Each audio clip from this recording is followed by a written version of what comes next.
ఓం శాంతి. బ్రహ్మబాబా జీవిత చరిత్ర కంటిన్యూ చేస్తున్నాం. మొన్న తెలుసుకున్నాం కదా, ఏ విధంగా ఓం మండలి ఉన్న స్థానం అంతా ఒక మాయా నగరి అనే పేరు పెట్టారు. ఇక్కడ ఏదో మంత్రజాలం చేసేస్తున్నారు అన్నారు. ప్రతి वे घर घर में जाकर कहने लगी, कन्या ये माते या विवाह पुत्र पौत्रो इस सत्संग में जाने से रोको, वह आपका जीवन बर्बादी हो विष्णुकार कर देगा.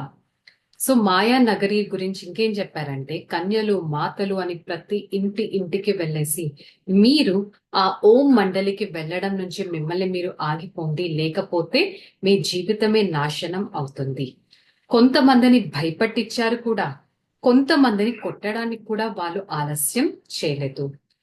ప్రతి ఒక్కరికి చెప్పారు, పుత్రికలు మీరందరూ ఓం మండలికి వెళ్ళడం ఇంకా ఆపేసేయండి అని చెప్పారు.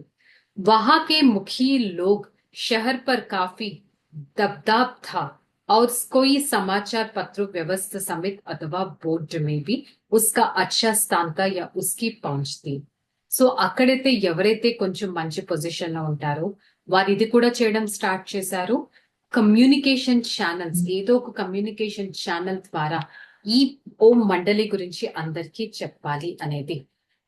ఈ విధంగా ప్రతి ఒక్కరు కలిసేసి ఎంతో హంగామా మొదలు పెట్టారు.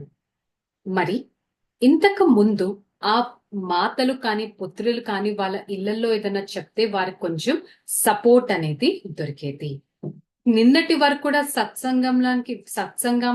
సత్సంగానికి వెళ్ళాలి అంటే ఎంతో సంతోషంగా యాక్సెప్ట్ అనేది చేశారు.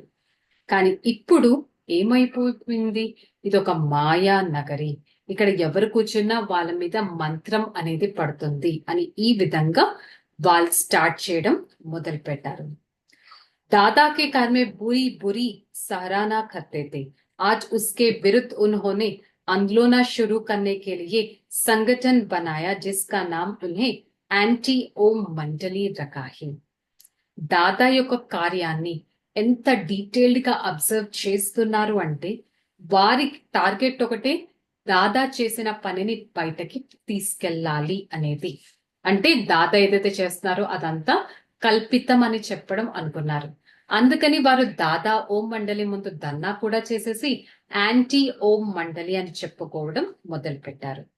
उन मंडलों का प्रधान बनाया गया मुखी मधुराम जी, जो कि दादा के एक नाटक संबंधी प्रशंसा करते स्वयं ही इस सत्संग में जाते थे.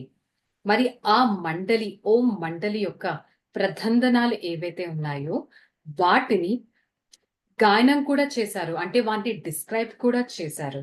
ముఖీ మధురాం అనే అతను ఎవరైతే దాదా సంబంధికులు ప్రశంసికులుగా ఉండేవారు, వారు కూడా సత్సంగానికి వెళ్ళేవారు.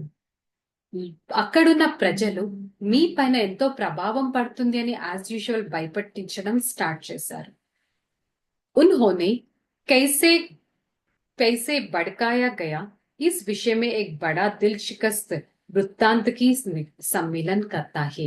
మరి వారు ఏ విధంగా భ్రమించడం నుంచి ఆగిపోయి వారు ఏ విధంగా పరమాత్మని ఫాలో చేయగలిగారు అనే విషయం గురించి ఒక చిన్న ఇన్సిడెంట్ మీకు చెప్పాల్సిన అవసరం ఉంది అనేది బాబా ఈ విధంగా ఓం మండలి గురించి వాళ్ళు చెప్పడం జరిగింది.